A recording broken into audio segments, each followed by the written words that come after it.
I came home 3 days early, under the silent blanket of a snow-covered winter night. I just wanted to give my son's family a warm surprise Christmas. My house was all lit up, but the music and the unfamiliar laughter spilling out from the living room felt cold and flashy.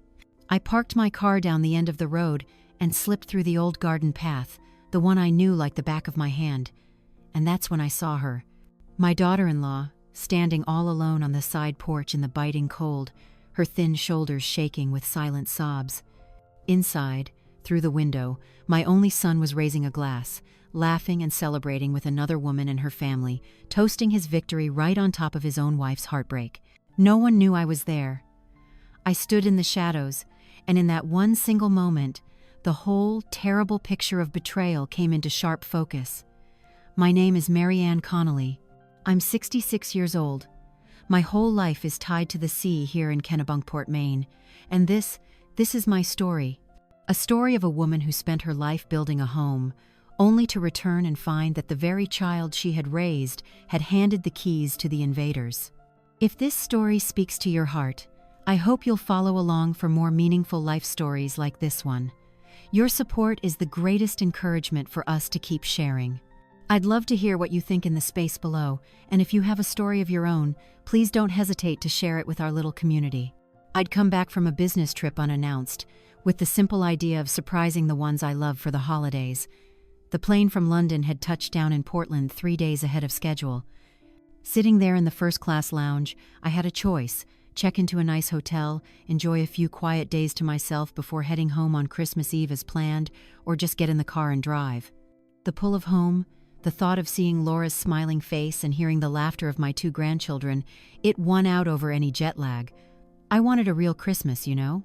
Not the mad dash of getting off a plane and immediately rushing to prepare a holiday dinner.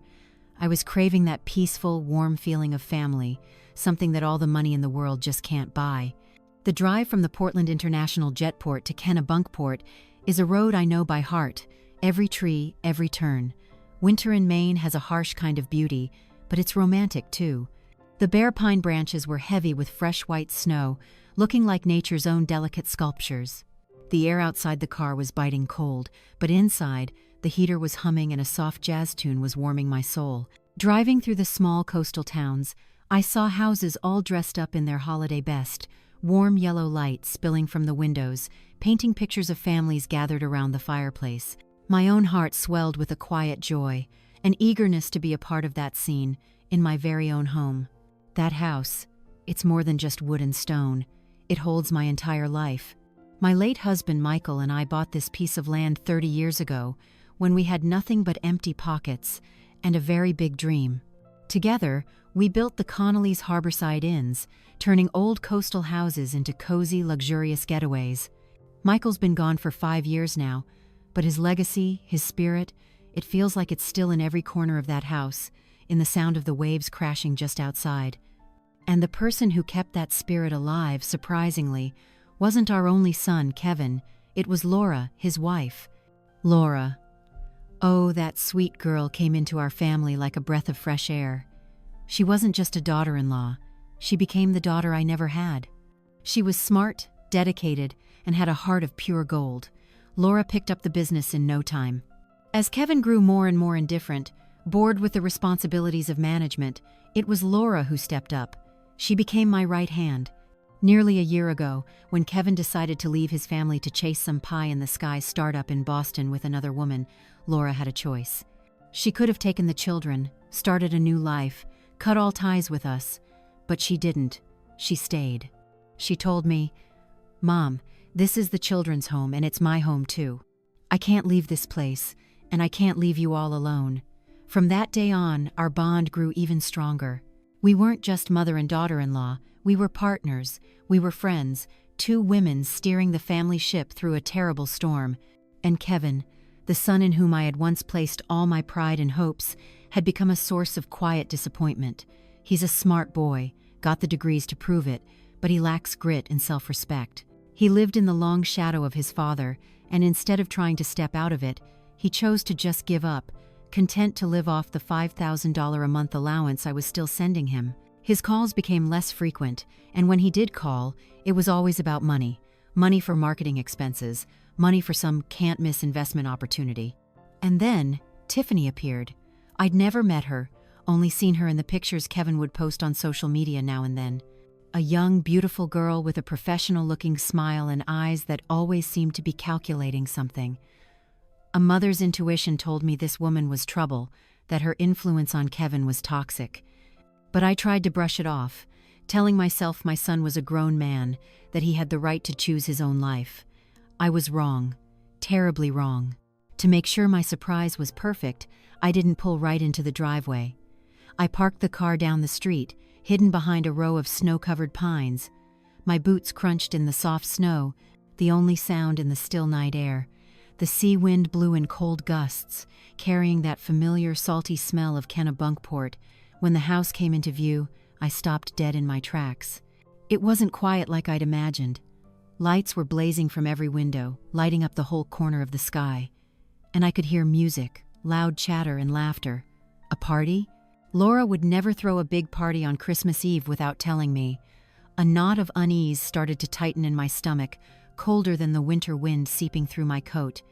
I walked slower then, more carefully, sticking to the familiar wooden fence line to come in through the back garden, a path only family knew. As I got closer, my unease turned to pure shock. Parked right in the main driveway was a cherry-red Porsche I'd never seen before, and next to it, a massive, shiny black Cadillac Escalade. These cars didn't belong in our world, a world of quiet luxury and old-fashioned values. They were flashy, foreign, and they felt like an invasion. My heart began to pound, a terrible premonition squeezing my chest. I crept around the side of the house, hiding behind the rhododendron bushes, now just bare branches, so I could see into the living room without being seen. And then I saw it. The scene that froze my soul and would haunt me for years to come. Inside, under the bright light of the crystal chandelier, there was my son, Kevin. He looked so handsome in a navy blue cashmere sweater.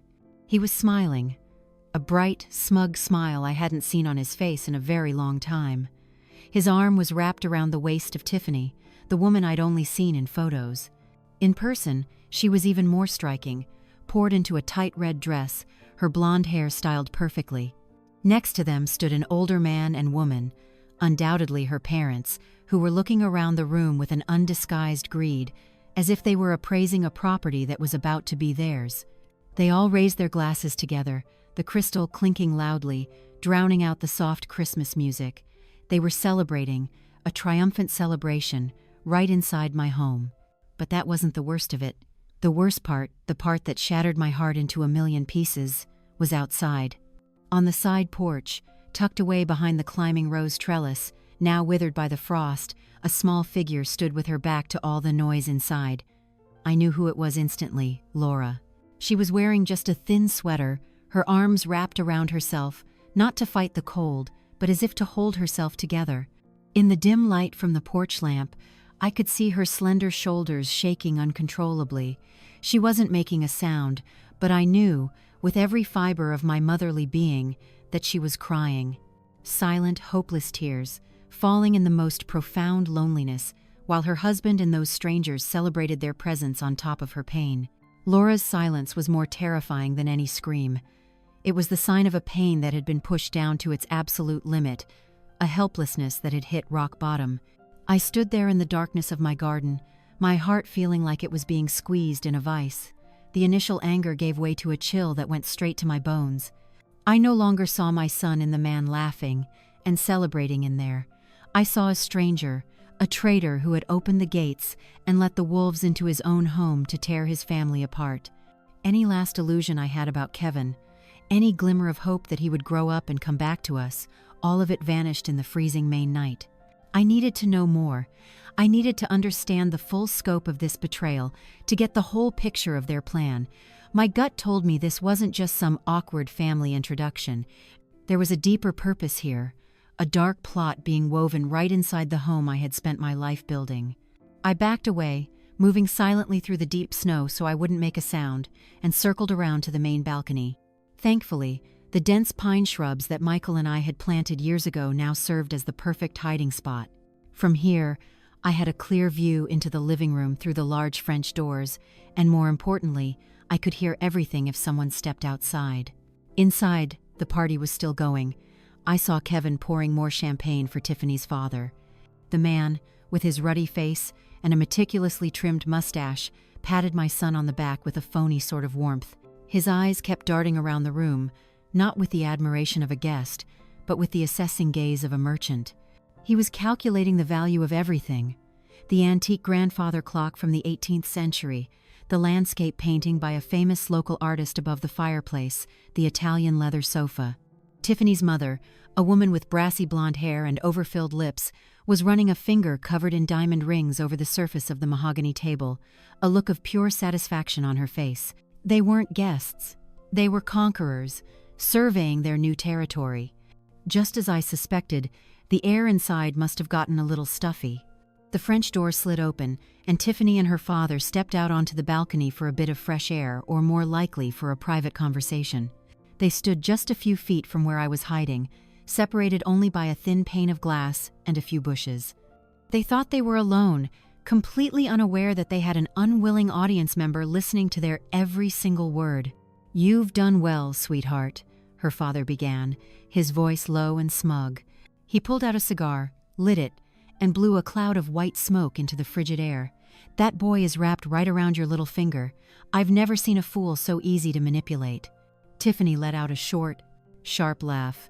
It had none of the charm I'd seen in her photos. It was cutting and cruel. "It wasn't just me, Daddy. We all played our parts perfectly." Mom kept going on and on about how a real family needs a proper living space. "You painted him a pretty picture of all the real estate investment opportunities he'd have if he owned this house. And me? I just kept reminding him of a man's responsibility to his new family." I felt the blood freeze in my veins. They had worked together. This was a carefully staged play, and my son wasn't just an actor. He was the biggest fool in the audience, applauding his own downfall. Tiffany's father took a long drag from his cigar. "So, what's the next move? That little ex-wife of his is still hanging around. She's an obstacle. Laura?" Tiffany shrugged, a gesture dripping with contempt. "She's weak, completely harmless. I've done my homework. She has no family here. No one to lean on except for the old mother-in-law. For the past few weeks, Kevin's done a fine job of reminding her of her place. Just a little more pressure about custody of the kids, and she'll pack her bags and disappear on her own. She loves those children more than anything, and that, my dear father, is her Achilles heel." A wave of nausea rose in my throat. They were using my own grandchildren, my two precious angels, as weapons to torture their mother. The cruelty of it was beyond anything I could have imagined. "And what about the old lady?" he asked, his tone dismissive. "She doesn't seem like a pushover. She holds all the purse strings." "His mother?" Tiffany laughed again, even more confidently this time. "She's old, and like all old people, she's lonely and sentimental. Kevin is her only son. She won't let him and her grandbabies go without. We don't need a direct confrontation. We'll just have Kevin whisper in her ear every day about transferring assets early to avoid inheritance tax, about estate planning for the future. Use those fancy words, and she'll think she's doing what's best for her son and grandchildren. It's like water dripping on a stone. She'll soften up. It's only a matter of time." Every single word they spoke was like a sledgehammer to my head. They had analyzed me, judged me, and written me off as an old, weak, and easily manipulated target. Their arrogance was staggering. They didn't just want the house. They wanted everything: the money, the business, my grandchildren's future. They wanted to completely erase Laura's existence and turn the legacy that my husband and I had built with our sweat, tears, and blood into their personal playground. The fire of anger inside me wasn't a raging wildfire, burning everything in its path. No, it was the fire of a blacksmith's forge, hot and focused, capable of melting the hardest steel and shaping it into a sharp weapon. All the chaos in my mind settled, replaced by a frighteningly cold clarity. I was no longer a grieving mother or an insulted grandmother. I was a strategist, analyzing the battlefield and planning my counterattack. The enemy had shown their face. Their conspiracy was laid bare. It was time to act. The first and most important step was to get Laura out of there. That girl is the heart of our family, the anchor for those children. Leaving her there for another minute wasn't just cruel, it was a tactical error. They were using their presence to wear her down, to push her to a complete breakdown. I couldn't let that happen. I needed Laura. I needed her safe, and I needed her by my side. I took a deep, steadying breath, the freezing air filling my lungs and helping me keep a clear head. I didn't go back to the main balcony. Instead, I circled around to the back of the house, following the snow-covered stone path that Michael and I used to walk along every morning. This path led directly to the side porch, where Laura was still standing, a lonely, almost invisible figure in the darkness. As I got closer, I could hear the choked little sobs she was trying so hard to suppress. My heart ached for her. She was trying to be strong, even when she thought no one was watching. I moved as quietly as I could, not wanting to startle her. When I was just a few feet away, I called her name softly, a whisper that was just loud enough for her to hear. "Laura!" She jumped, spinning around in a panic. Her face was a blur in the dim light, but I could see her wide, tear-filled eyes, full of shock and a flicker of fear. She must have thought I was still in London. My sudden appearance must have felt like seeing a ghost. She quickly wiped at her tears with the back of her hand, trying to compose herself. Mom, what are you doing here?" Her voice was hoarse and broken from crying. "I thought, your flight." I didn't answer her question. Right then, explanations were pointless. I stepped forward, closing the space between us, and gently placed my hand on her shoulder. Through the thin sweater, I could feel her whole body trembling, and not just from the cold. I gave her shoulder a light squeeze, a squeeze that said, "I'm here, you're safe, I've got you." "Come with me," I said, my voice still a whisper, but firm and full of authority. Laura's eyes grew even wider with confusion. She glanced back toward the house, where the lights and laughter were still spilling out. The fear was plain on her face. "But the children, Kevin." "Shh." I cut her off, raising a finger to my lips to signal silence. "Don't say anything. Don't think about anything. Just trust me. Come with me right now." For a split second, I saw hesitation in her eyes. The poor girl had been threatened and manipulated for so long that she was afraid of any action that might have consequences. She was afraid that leaving right now would make Kevin angry, that it would make his threats about custody come true. I understood that fear.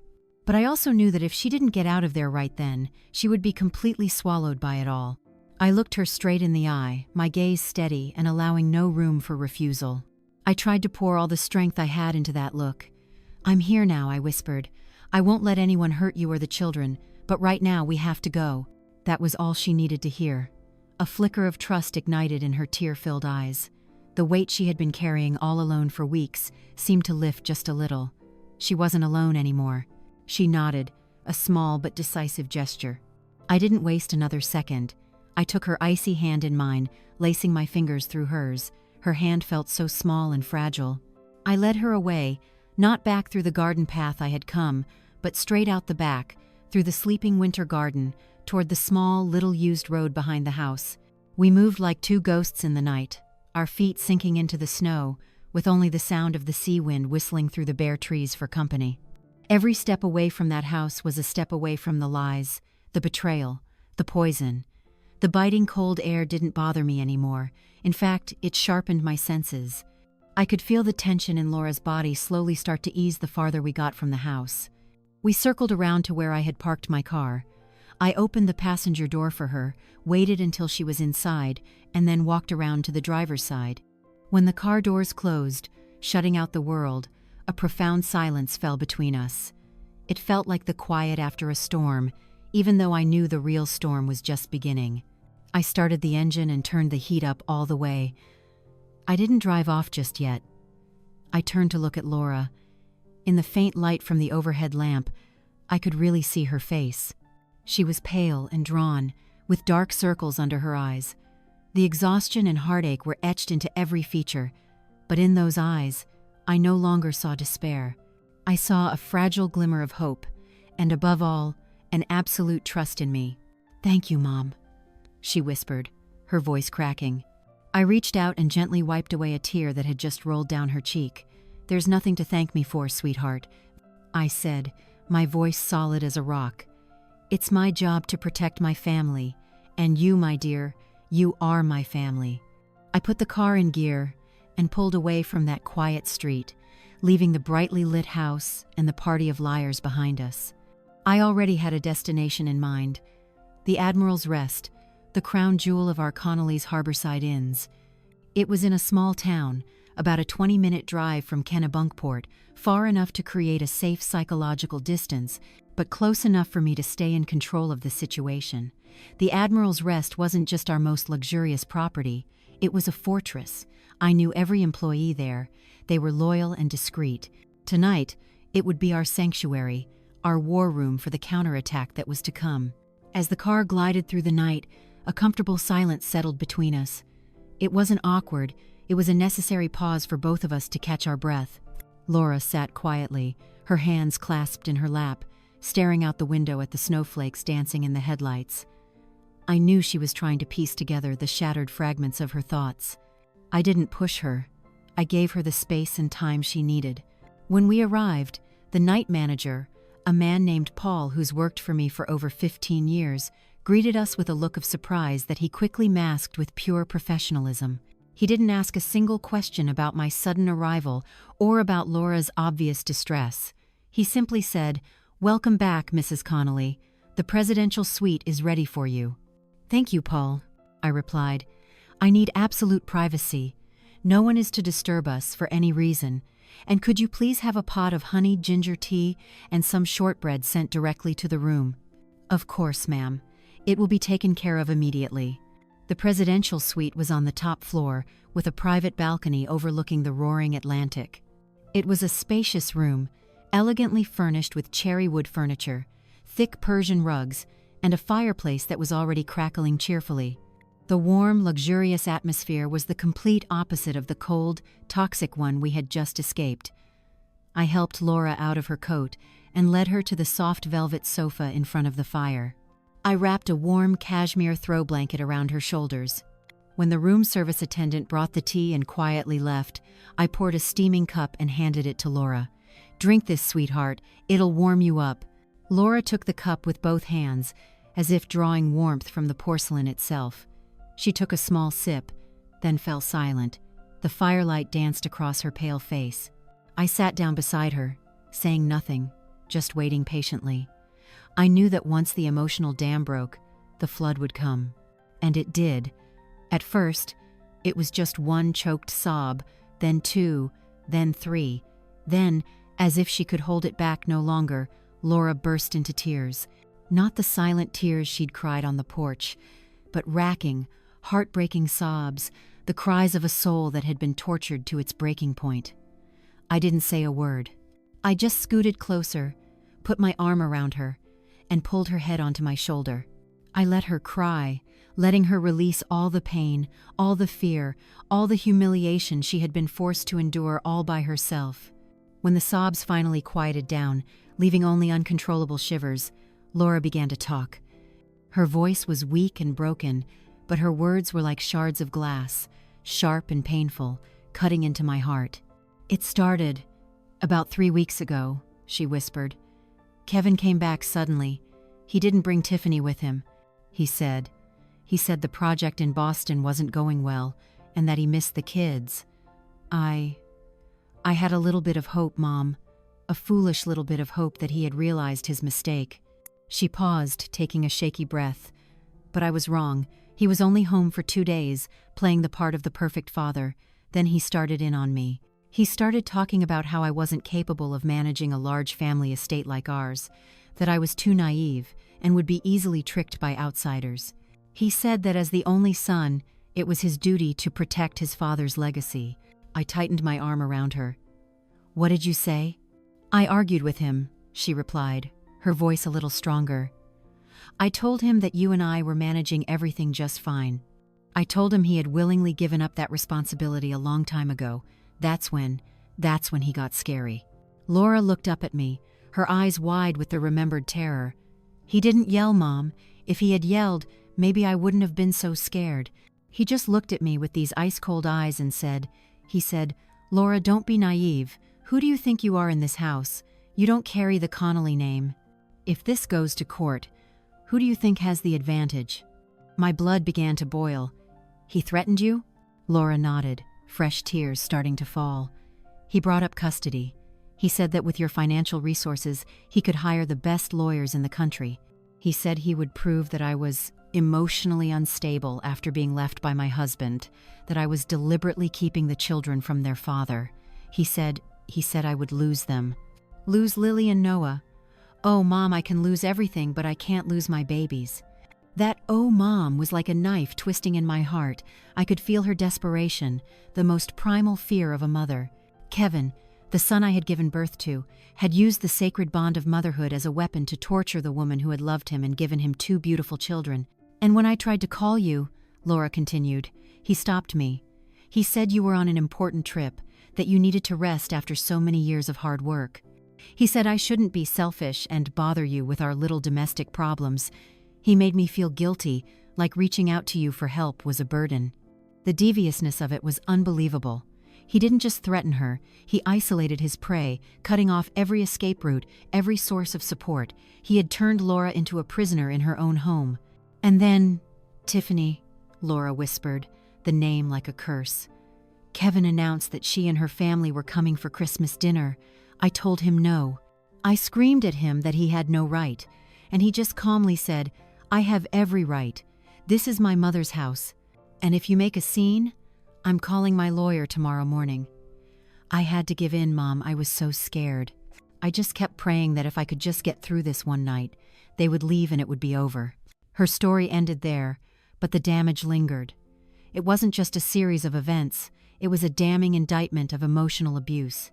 Laura's words, in all their raw, painful honesty, were the only evidence I needed. I didn't need a secret video recording. I didn't need another witness.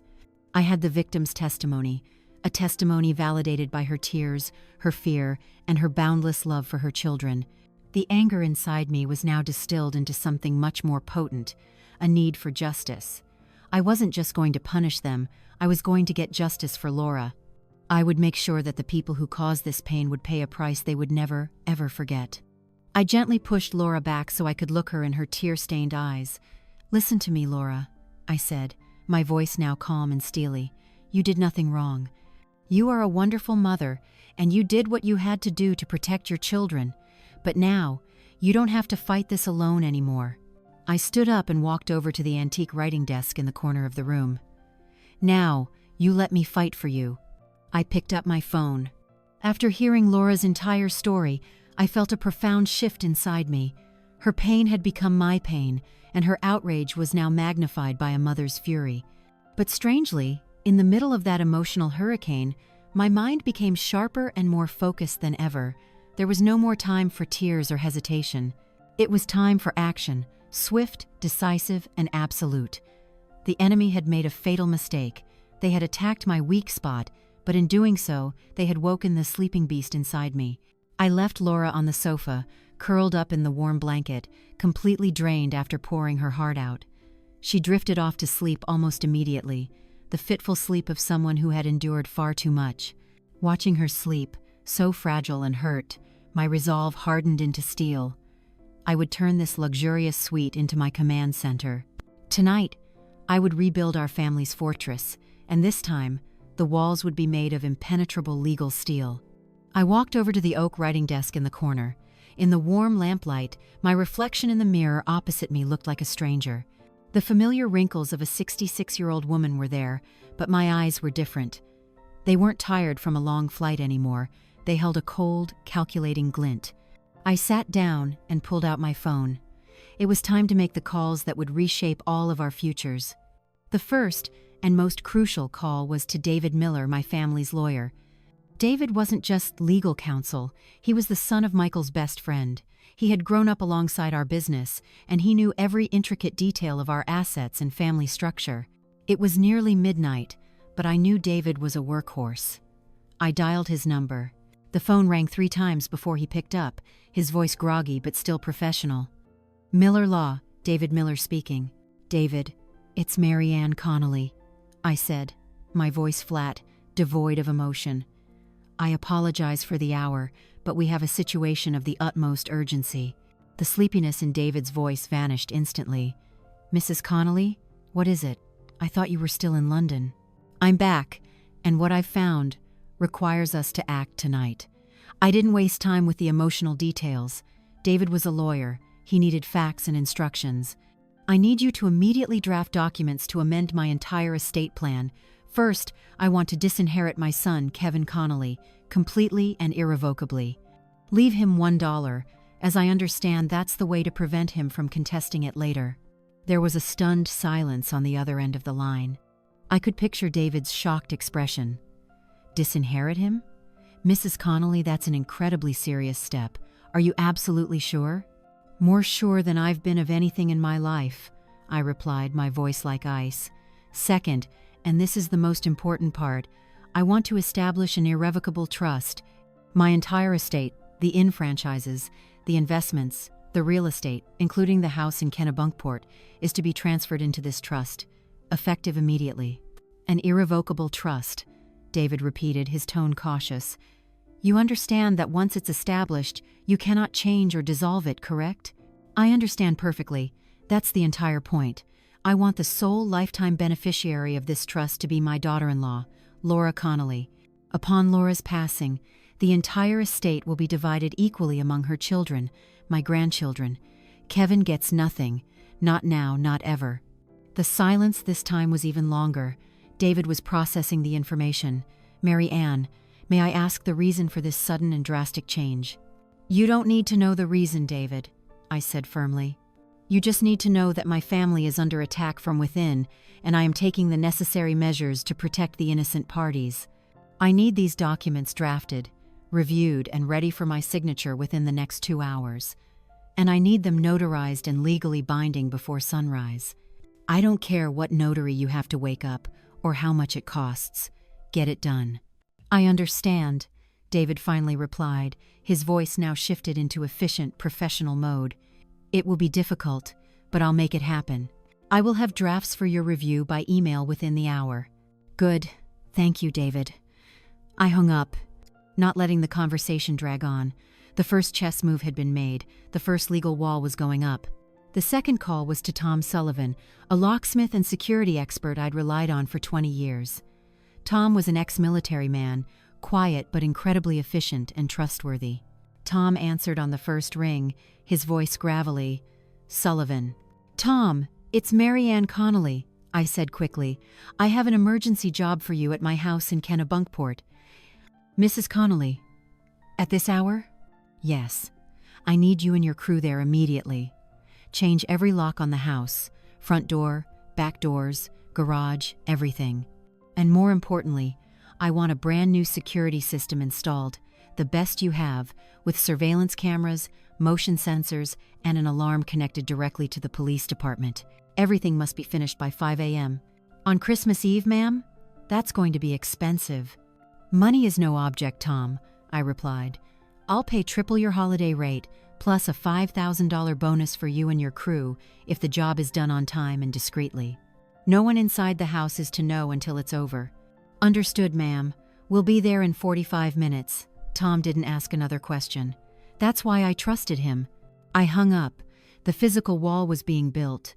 The house, our fortress, was about to be secured.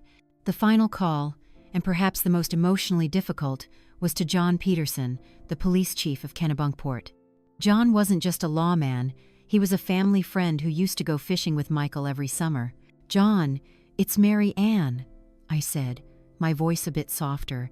"Mary Ann? Good heavens, you calling me at this hour gave me a fright. Is something wrong?" "Very wrong, John," I replied, and this time I let a hint of my exhaustion and pain creep into my voice. "I need your help, as a friend and as the chief of police. I have people illegally occupying my home."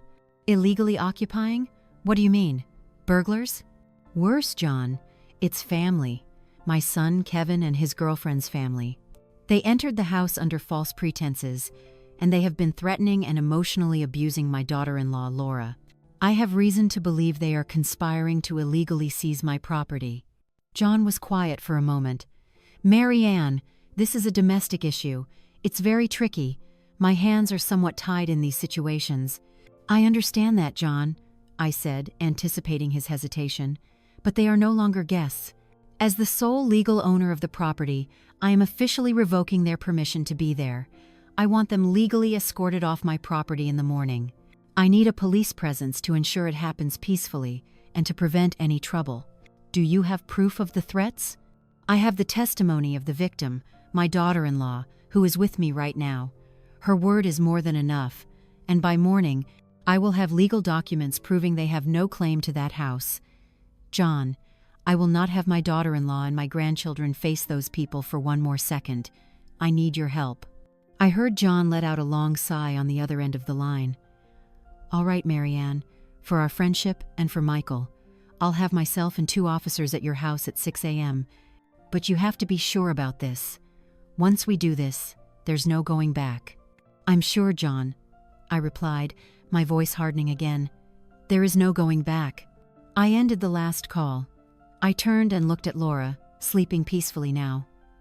You just sleep tonight, my dear, I thought. Tomorrow, when you wake up, the nightmare will be over. The next few hours passed in a tense, focused silence. I didn't sleep. Adrenaline and resolve had erased any trace of fatigue. I sat by the window of the presidential suite, looking out at the black ocean, the only light coming from the silvery late-night moon on the white-capped waves. My mind was a command center in overdrive. I received the draft legal documents from David by email, reading and rereading every single word, ensuring there were no loopholes. A mobile notary, whom David had managed to rouse from his bed, arrived at the hotel suite at 3 a.m. In the dim light, with Laura still fast asleep in the next room, I signed my name to the documents that would completely reshape the future of the Connolly family. As my pen moved across the paper, I felt no hesitation, only a strange sense of peace. I was cutting out a cancerous tumor to save the rest of the body. At 4:15 a.m., I received a text from Tom Sullivan. Job complete. New system is active. Access code sent to your phone. New keys will be delivered as instructed. Almost simultaneously, an email from David's office confirmed that the documents had been filed electronically and were now legally in effect. Everything was in place. I stood up and walked over to the bed where Laura was sleeping. For the first time in weeks, her face looked peaceful. I placed a light kiss on her forehead and whispered, "It's almost over, sweetheart." I put on my coat, gathered the new keys and the notarized copies of the legal documents, and quietly left the room, leaving her to the peace she so deserved. The roads back to Kennebunkport were empty. The eastern sky was just beginning to blush with a grayish-blue light, heralding the coming dawn. When I parked a little way from the house, I saw John Peterson's patrol car already tucked away in a discreet corner, its lights off. I walked over. John got out of his car, his face grim in the early morning light. "Mary Ann," he said, his voice low. "You're still sure?" I didn't answer with words. I just handed him a folder of documents. "This is my official order, as the sole property owner, demanding that all unauthorized persons vacate the premises. And this is a copy of the newly established trust. It proves no one else has any legal claim to this house." John looked over the papers with a flashlight. He nodded. "All right, it's clean and legal, let's do this." At precisely 6 a.m., as the first rays of Christmas morning sun began to filter through the clouds, I stood before the front door of my home, flanked by John and 2 other tall, imposing police officers. The house looked so peaceful from the outside, a complete contradiction to the poison lurking within. I took a deep breath, feeling the cold air fill my lungs, and then I raised my hand and knocked firmly on the solid oak door. It wasn't the knock of a homeowner returning. It was the authoritative rap of the law. It took a long moment for any sound to come from inside. Then, the sound of sluggish footsteps, a disgruntled mumble. The door creaked open. Kevin stood there in expensive silk pajamas, his hair a mess, his eyes still heavy with sleep.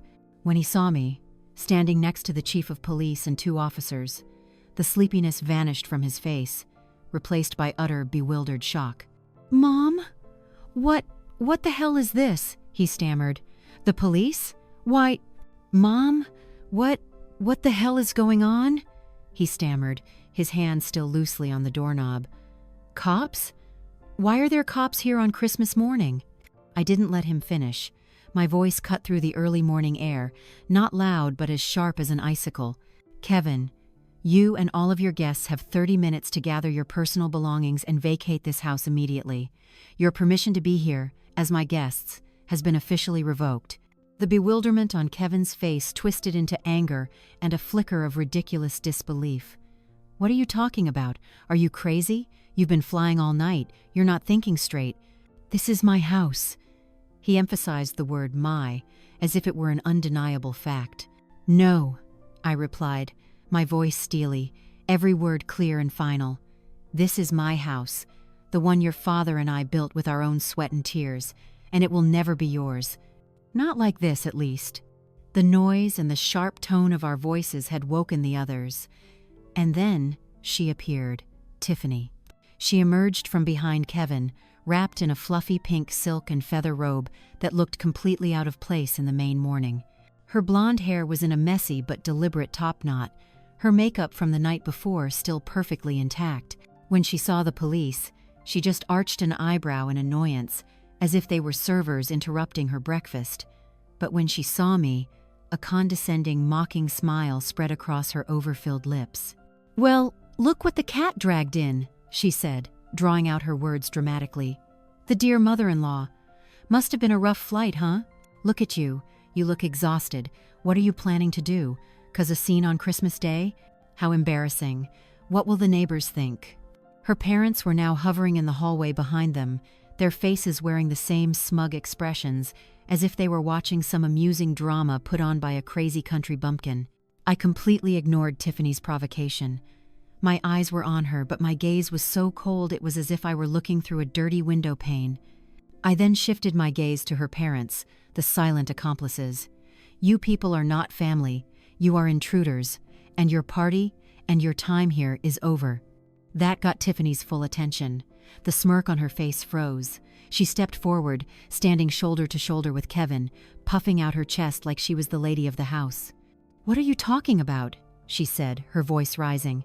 "Don't you understand the situation here? I'm Tiffany Carmichael, and this," she linked her arm through Kevin's possessively, "is my fiancé. We are here to build a future that you, as his mother, should be supporting. We are trying to protect the family legacy, a concept you're probably too old to understand." Her arrogance was breathtaking. She wasn't just shameless, she was casting herself as the savior. "Miss Carmichael," I said, my voice soft but laced with irony, "I may be old, but I'm not senile, and I understand legacy very well. A legacy isn't something you can just storm into, take over, and claim to be protecting. A legacy is built with sweat, tears, and integrity. Those are concepts that you, with all your youth and ambition, perhaps haven't had time to learn about yet." My response seemed to stun her for a second. She didn't expect an old woman to be so sharp, but her inherent arrogance quickly returned, morphing into anger. She turned to me, her eyes flashing. "Who are you protecting? Your washed-up ex-daughter-in-law? A failure of a woman who couldn't even keep her own husband?" She scoffed. "You need to open your eyes, the times have changed." I took a step forward, closing the distance between us. My voice was now devoid of any irony, filled only with cold, hard steel. "Let me make one thing perfectly clear to you, Miss Carmichael. I have only one daughter-in-law. Her name is Laura, and no one, especially not you, will ever take her place. She is my family. And you, what are you? You're the other woman. Don't you feel any shame at all? Is your vanity so great that you can trample on the happiness of a family, on the peace of two small children?" My question was like an invisible slap. Tiffany's face flushed, not with shame, but with rage. "Shame!" she shrieked, her voice shrill, her initial confidence starting to crack. "What do I have to be ashamed of? I'm better than her in every way. I'm more beautiful, smarter, more ambitious. I'm the one who can bring real value to Kevin, to this dusty old family. I can help him multiply this fortune many times over. And her? What has she ever done besides cling to the past and live off of you?" "Value?" I repeated, my voice dripping with disdain. "You talk about value while you're brazenly trying to destroy a legal family? Let me remind you of something, Miss Carmichael. My son and my daughter-in-law, Laura, are not yet divorced. On paper, in the eyes of the law, and in the eyes of God, they are still husband and wife, which means that you, at this present moment, are nothing but an adulteress, a homewrecker. Is that the potential you were talking about? Oh yes, I see the potential to be a first-class piece of work. I didn't give her a chance to respond. My eyes swept over the entire group, from Tiffany to her parents, and finally landed on Kevin. And I will never allow someone like you to set foot in my house again, but that's a matter for the future. For now, I lowered my voice, each word heavy as lead. Pack your things and get the hell out of my house, immediately. Don't make me resort to having the police physically remove every single one of you. I turned to John Peterson. Chief, has the clock started? John nodded, his face a grim mask. 28 minutes remaining. The air was thick with tension. My words, backed by the presence of the law, had become an unbreakable wall. Tiffany's arrogant charade finally crumbled completely. You have no right, she still tried to scream, but her voice was weak and cracking. This is going to be Kevin's house. He has inheritance rights. Oh, I have a great deal of faith in the law, Miss Carmichael, I said slowly, holding up the folder in my hand. The weak morning sun glinted off the red notary seals and signatures.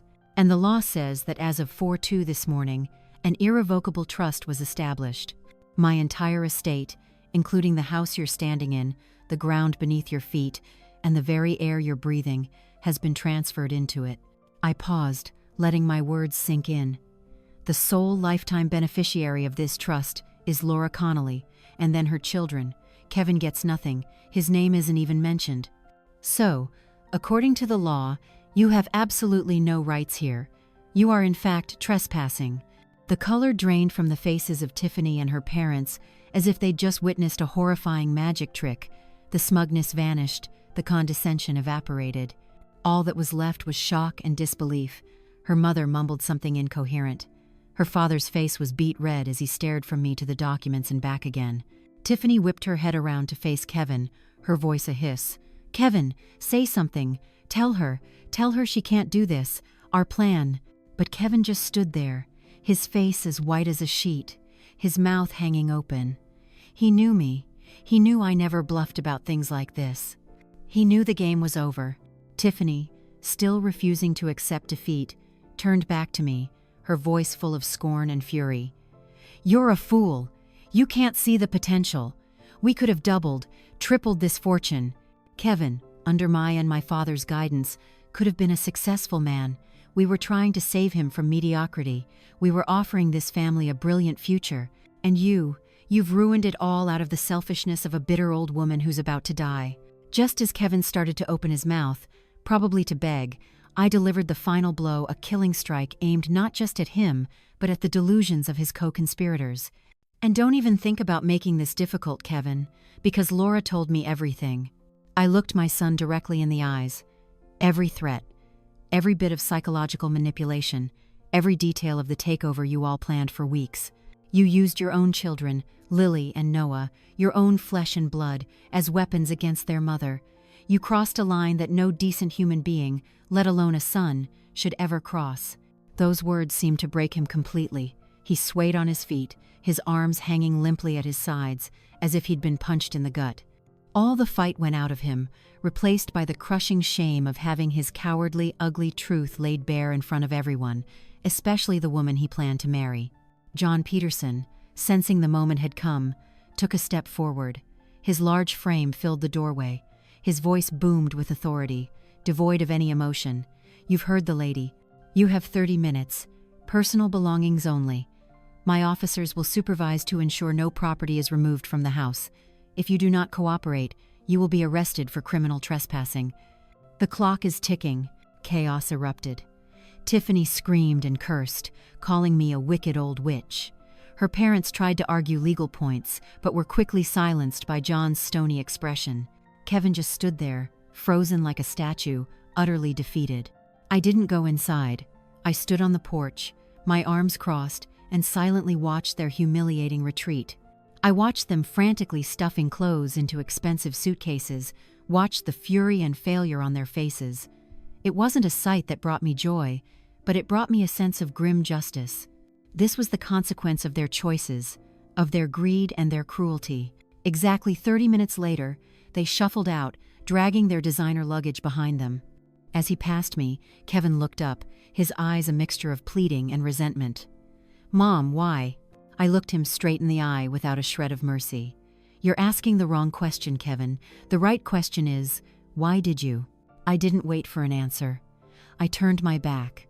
As the red Porsche and the black Cadillac Escalade sped away, leaving tire tracks in the fresh snow, a profound quiet settled over the house. Christmas morning had finally arrived, and for the first time in a long, long time, my home was at peace again.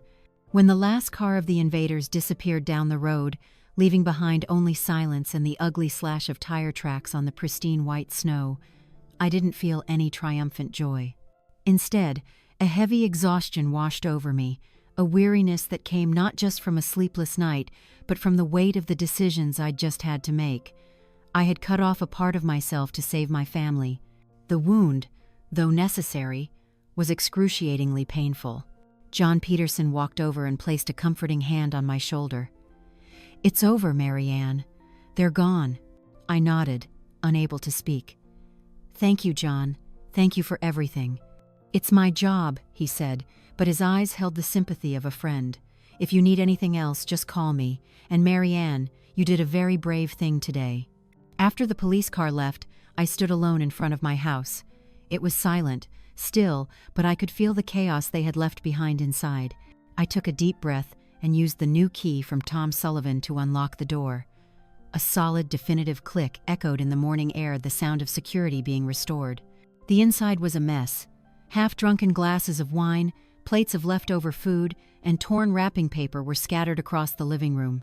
The air still hung heavy with the smell of Tiffany's expensive perfume and her father's cigars, a foreign, cloying scent. It was like the aftermath of an invasion. I didn't call the cleaning crew. On a powerful impulse, I started cleaning myself. I threw open all the windows, letting the cold, clean Christmas morning sea breeze rush in to sweep away the last remnants of the unwanted guests. I gathered every glass, wiped every stain, plumped every pillow. It wasn't just housekeeping, it was a ritual. I was cleansing my home, reclaiming my territory, erasing every trace of their toxic presence. Only when the house was clean, tidy, and smelled only of the pine from the Christmas tree and the salt from the ocean did I drive back to the Admiral's Rest. I found Laura in the sitting room of the suite, awake and anxiously staring out the window. When she saw me, she jumped to her feet. "Mom? Is everything? Is it okay?" I walked over and pulled her into a hug. "It's okay now, sweetheart," I whispered. "They're gone, all of them, and they are never, ever coming back." Laura started to cry, but this time they were tears of pure relief. The burden she had carried for weeks, the fear that had eaten away at her soul, was finally lifted. We stood there holding each other for a long time, two women, two generations, finding strength in each other's arms. After she had calmed down, I told her everything, about the trust, the new security system, the disinheritance. She listened, her eyes wide with astonishment. When I finished, she shook her head. "Oh, Mom, I don't need all that. I just needed the kids to be safe, and for you to have your peace." "I know, Laura," I replied, taking her hands in mine. "But this isn't a gift. This is a shield. I did this not just for you, but for Lily and Noah. I am making sure that their future can never be threatened by anyone's greed, not even their own father's. You deserve that peace of mind." The days after Christmas were strange. The house was almost hauntingly quiet. We brought the children home. They were blessedly unaware of the storm that had just passed through their family, only wondering why their daddy and his new friends had left so suddenly. We could only tell them that Daddy had to go back to Boston for work. Every one of those necessary little lies felt like a small cut to my heart. The messages and phone calls started to come. First, from Tiffany and her family, full of curses and threats of lawsuits. I simply blocked their numbers. My lawyer, David, handled their threats with a single, cold legal letter, pointing out that any legal action on their part would likely result in a countersuit for conspiracy to commit fraud. We never heard from them again. The calls from Kevin were harder to deal with. At first, They were filled with rage and blame. "You've ruined my life. You've taken everything from me," he screamed into the phone. I listened silently, not arguing, not explaining. Then, after the anger faded, the calls turned to pleading. "I'm sorry, Mom. I made a terrible mistake. Please, just give me another chance. Please don't do this to me." Every one of his pleas was a dagger in my heart. A part of me, the mother in me, wanted to soften, to forgive, to pull him close and tell him everything would be okay. But the other part of me, the part that had been forged in this fire, knew that easy forgiveness now would be a disastrous mistake. It would only teach Kevin that his actions had no real consequences, that a few sorries could erase any sin. No, this time had to be different. This lesson had to be learned, down to the bone.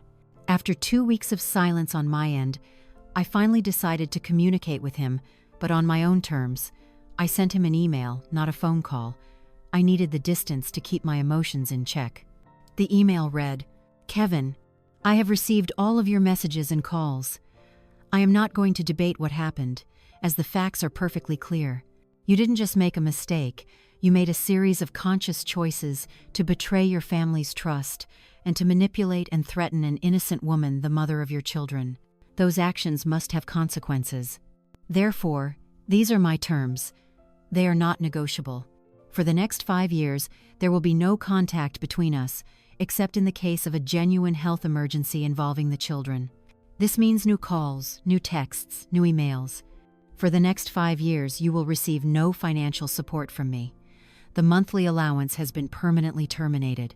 You are a 40-year-old man.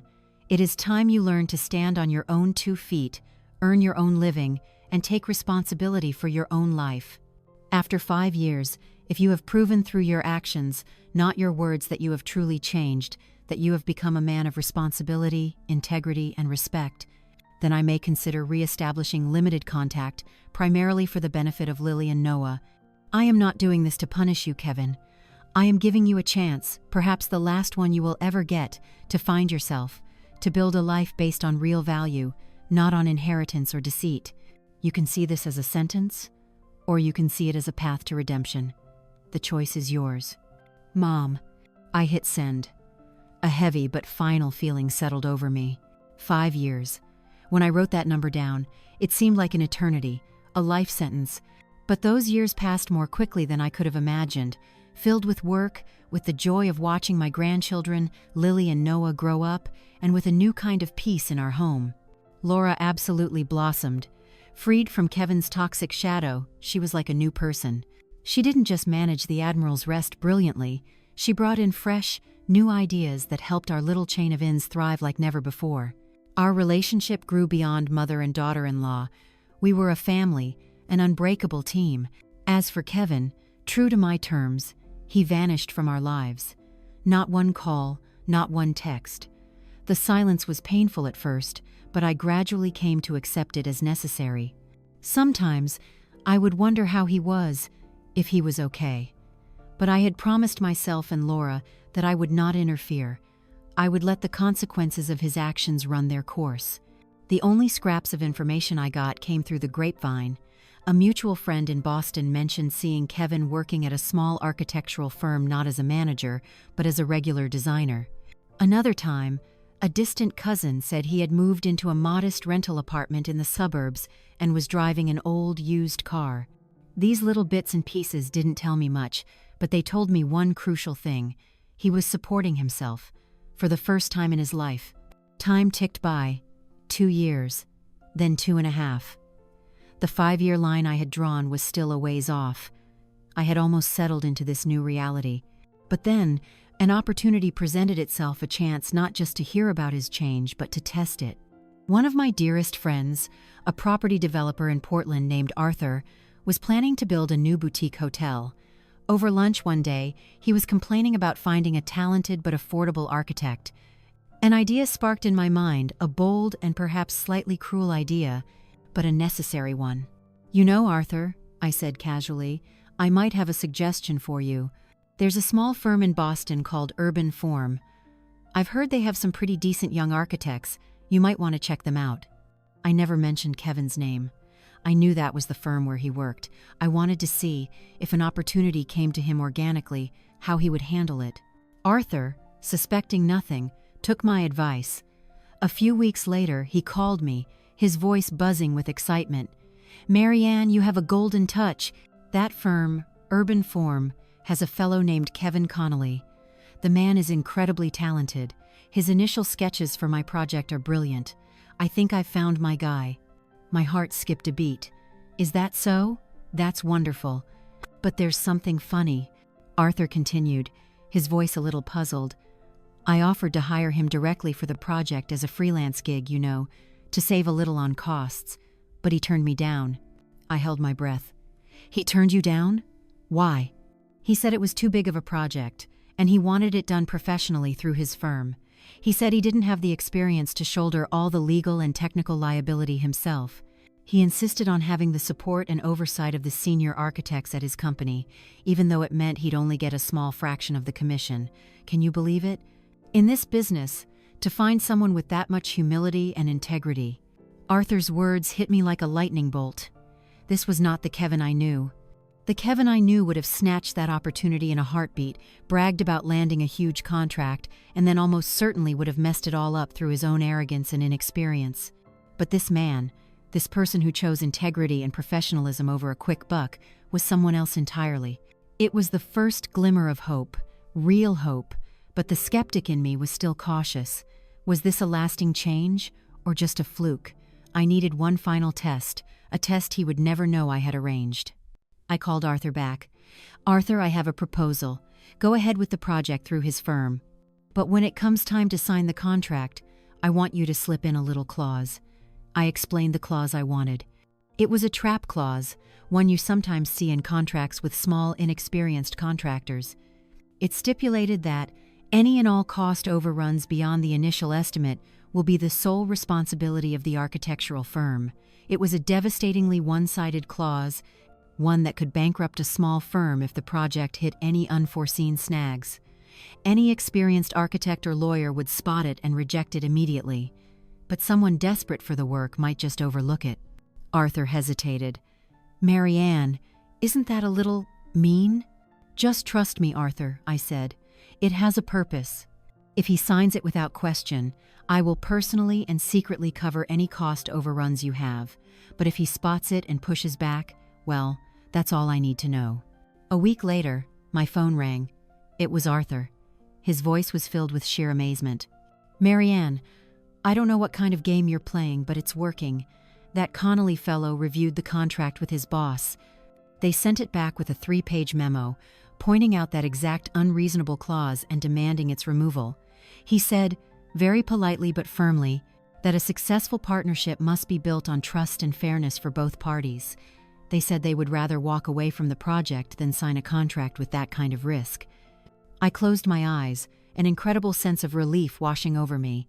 The heavy stone I had been carrying in my heart for nearly 3 years seemed to finally lift. He had passed. He had passed the test he never knew he was taking. He proved he was no longer reckless and desperate. He had become a professional, careful and principled. He had learned to protect himself and his company. He had learned the value of integrity. "Arthur," I said, my voice trembling just a little, "remove that clause and sign the contract with them. You've found yourself a good partner." After I hung up, I sat quietly for a long time, looking out the window. The snow was beginning to fall again, but this time it didn't feel cold. I felt a glimmer of warmth. The 5-year line was still there. There was still a long road ahead. But for the first time in a very long time, I began to believe that maybe, just maybe, my son was truly on his way back home. Not back to the house of wood and stone in Kennebunkport, but back to the man he was always meant to be, and that, for a mother, was everything. The news from Arthur was like a spring rain after a long drought. It didn't undo the damage of the past, but it nourished a tiny seed of hope that life could grow again. Still, hope is a fragile thing. I knew that a change seen from a distance and a change faced up close are two very different animals. I held firm to my 5-year boundary. Nearly 3 years had passed. There were still more than 2 to go. I needed more time, more proof of his consistency. The hotel project in Portland moved along smoothly. Arthur would give me updates now and then, not because I asked, but because he was genuinely impressed. He'd tell me about Kevin's professionalism, his creative problem-solving, his dedication to the project, often staying late to make sure every detail was perfect. Arthur had no idea about our family connection. To him, Kevin was simply a good architect he'd been lucky to find, and that made his praise all the more valuable. Time kept marching on. The fourth winter since that fateful night came and went. Lily and Noah were getting older, and they were starting to ask more questions about their father. "Why doesn't Daddy come home for Christmas, Grandma?" Lily asked me that holiday season, her clear, innocent eyes looking right into mine. All I could do was hug her and say that her daddy was very busy building a new life and that he loved them very much. Every time, my heart ached. I knew the wall of silence I had built, while necessary, was also creating invisible wounds in these innocent children. And then, one afternoon in April, when the snow had melted and the first crocuses were pushing their way up through the garden soil, the unexpected happened. Laura walked into my office with a complicated look on her face. She placed a letter on my desk. "This came to the Admiral's Rest," she said quietly. "It's addressed to me, but I think you should be the one to read it." The envelope had no return address, just a postmark from Boston. I recognized the familiar handwriting immediately, though it seemed steadier, more mature than I remembered. It was from Kevin. He had broken the rule of silence. My heart hammered against my ribs, a mix of anger and curiosity. But when I looked at Laura's face, I saw her silent plea. I opened the letter. It wasn't a plea for forgiveness or an excuse for his actions. It was short, direct, and heartbreakingly honest. "Laura, I know I'm not supposed to be in contact, but I had to write this letter, not for me, but for the children. Lily is starting first grade this year. Noah will be in preschool soon. They're going to start asking harder questions that Daddy's busy won't be enough to answer anymore. They deserve to know the truth, but the truth is too cruel for them to understand. I'm not asking for your forgiveness, because I know I don't deserve it. I'm not asking for money. I have only one request. Please, would you and Mom allow me to start rebuilding a relationship with my children? Not as a father who lives in their home, but just as a father who exists in their lives. A video call once a week, a letter once a month, whatever you and Mom think is appropriate. I have spent the last 4 years trying to become a man my children could be, even a little bit, proud of. I failed as a husband, and I failed as a son. Please don't let me fail completely as a father. Kevin." I read the letter over and over. Every word was carefully chosen, with no self-pity or melodrama. It was focused on one thing, and one thing only: the children. The selfish, self-centered Kevin I knew was gone, replaced by a man who seemed humbled and genuinely heartbroken. "What do you think, Mom?" Laura asked, her voice filled with apprehension. I let out a long, heavy sigh. He broke the rules, but he broke them for the right reason. That night, I couldn't sleep. Kevin's letter had stirred everything up. Did my 5-year boundary, a number I had chosen somewhat arbitrarily, still make sense if it was standing in the way of my grandchildren's right to have a father?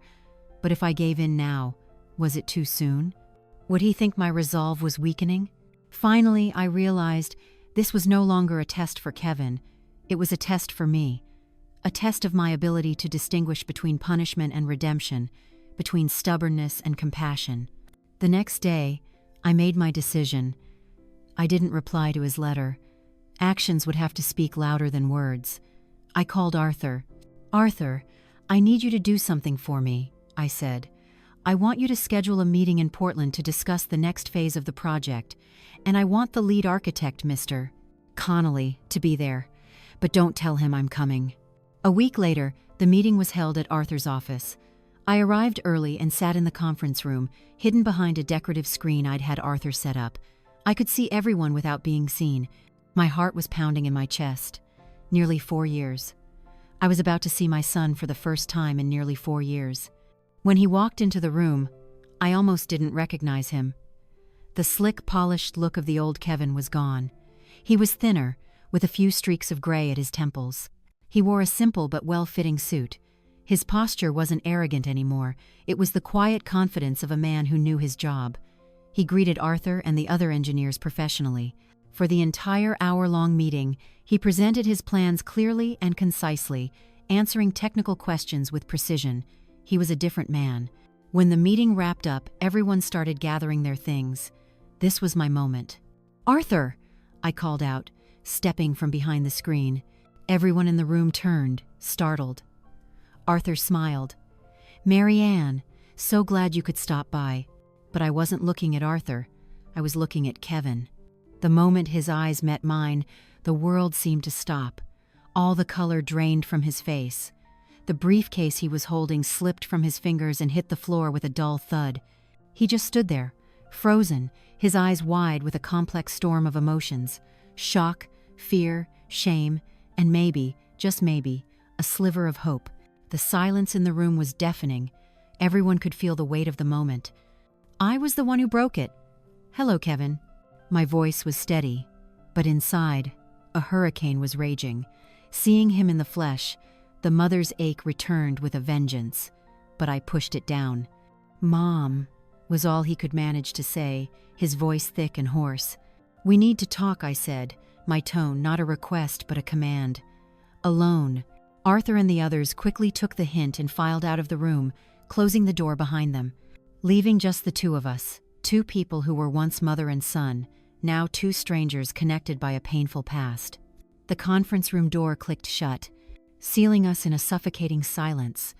The sounds of downtown Portland outside the window felt a world away. In this room, there was only the past and an uncertain future. Kevin remained frozen, looking as if he'd forgotten how to breathe. He looked like a child caught red-handed, but this time the consequence wasn't a scolding, but nearly 4 years of exile and a life turned upside down. I walked to the long conference table, pulled out a chair, and sat down, a deliberate move to break the tension. "Sit down, Kevin," I said. My voice was even, but held no warmth. He jolted as if waking from a dream, fumbled to pick up his briefcase, and pulled out a chair on the opposite side of the table, keeping a safe distance. He couldn't meet my eyes, staring instead at the polished surface of the table. "I got your letter," I began. "You broke the rules." "I'm sorry," he whispered, his voice barely audible. "But I had to, for the kids." "I've seen your work," I continued, ignoring his apology. "You're good. Arthur is very impressed. You've become a fine architect." He looked up then, a flicker of surprise in his eyes. You knew about this project?" "I was the one who suggested your firm to Arthur," I stated plainly. "And I was the one who had him put that trap clause in the contract. I've been watching you, Kevin, from a long, long way off." The surprise on his face melted into a painful understanding. He realized that the small victories he had been so proud of were all part of a larger test he never knew he was taking. He didn't get angry or look offended. Instead, he just nodded slowly, a bitter acceptance. "And did I pass?" "You passed that test," I conceded. "You've shown professional integrity. But that's only part of it, Kevin. The easy part. The harder part is facing what you did to your family. Do you have any real understanding of the damage you caused, Laura? Do you understand that you used your own children as tools to threaten their mother?" This time, he looked me straight in the eye, and for the first time in years, I saw genuine remorse in them, not self-pity, but a deep, profound sorrow. "Every single day," he said, his voice trembling. "Not a day goes by that I'm not haunted by the image of her crying on that porch alone that night. I wasn't just a bad son or a bad husband. I was a terrible person. I know that. And I don't expect you or Laura to ever forgive me." That blunt admission carried more weight than any apology ever could. He wasn't blaming Tiffany. He wasn't blaming his circumstances. He was taking it all on himself. "Forgiveness is a long road, Kevin," I said. "It's not a switch you can flip, but the children are innocent. They don't deserve to be punished for their father's mistakes." I took a deep breath, preparing to lay out the decision I had wrestled with all night. "I'm going to give you a chance. Not for you, but for Lily and Noah. But it comes with very strict, non-negotiable conditions." A light flickered in his eyes. Hope. "Anything, Mom, I'll agree to anything." "First," I began, holding up a finger. "Reconnection will be slow. 1 video call a week, on Sundays, just you and the kids. Laura or I will be present in the room, but off camera. We need to ensure the conversations are appropriate." He nodded eagerly. Yes, Mom, I understand. Second, if that goes well for 6 months, we can consider short, supervised visits. You can come to Maine, but you will stay at one of our inns, not at the house. You will see the children in a public place, like the park or the beach. Okay, he said, his voice thick with gratitude. Third, and this is the most important, I stressed, my voice hardening. You will never ever bring up money, property, or inheritance in front of me, Laura, or the children. The trust remains as it is. The disinheritance is final. You must build your life on the assumption that you will never see a single penny of the family fortune. Is that perfectly clear? It is, Mom, he said, his voice firm. And honestly, I don't want it anymore. I've learned that a man's worth isn't in what he inherits, but in what he builds for himself. I just want my family back. You lost that family, Kevin, I said, not cruelly, but truthfully. What we can do now is try to build something new, something different, on a foundation of truth and respect. It will never be the same. He lowered his head. I know, and I accept that. Our meeting ended there. There was no hug. There were no tears of reconciliation. Just a fragile agreement, a strict roadmap for the future. In the months that followed, Kevin kept his word. The video calls happened every week. They were awkward at first, but slowly, the children's laughter began to melt the ice. Laura and I would watch quietly from a distance, seeing the genuine patience and love in the way he talked to his kids. 6 months later, the first visit took place. Seeing him sweep Lily and Noah into his arms at the park, seeing the unadulterated joy on all 3 of their faces, I knew I had made the right decision. The 5 years finally passed. Our relationship was rebuilt, brick by painful brick. It was no longer a mother-son relationship based on expectation and duty, but one between 2 adults, based on a hard-won respect. On my 70th birthday, I did one last thing. I called David Miller and had him amend my will. Kevin is to receive 20% of the estate, I said. David was shocked. After everything? Yes, I replied, not because he's my son, but because over the last 7 years he has earned it. He has become a man of integrity. That 20% isn't a handout. It's an investment in the future of my grandchildren, managed by a father I can now trust. The other 80%, the lion's share, will still go to Laura and her children in recognition of her loyalty and her strength. When I told Kevin my decision, he was silent for a long moment. Then he said, his voice thick with emotion, "Thank you, Mom. But even if you had left me nothing, I would still be grateful to you for the rest of my life. You didn't give up on me, even when you pushed me away. You gave me the hardest, but the most valuable lesson of my life." Now, as I sit here, on this very porch swing at my home in Kennebunkport, many years have passed since that awful Christmas night. The chamomile tea in my hands has gone a little cool, but its warmth still seeps into my palms, much like the peace I fought so hard to find. The sea breeze still blows, carrying that familiar salty tang, but it no longer feels like a lonely chill. It feels like a fresh start. Our life has settled into a new rhythm, one shaped by the scars of the past, but strengthened by resilience. This house is no longer a fortress to be defended. It is a home once more. Laura is still here, not as a long-suffering daughter-in-law, but as the true matriarch of this house, my partner, and my daughter, in every way that matters. She has found her own happiness, one that isn't dependent on any man. She runs the entire Connolly's Harborside Inns with a confidence and vision that even I admire. Sometimes in the evenings we'll sit together and go over the books, not as boss and employee, but as 2 women building our legacy together. Lily and Noah, my precious grandbabies, are teenagers now. They've grown up surrounded by the love of their mother and grandmother in a home that is safe and honest.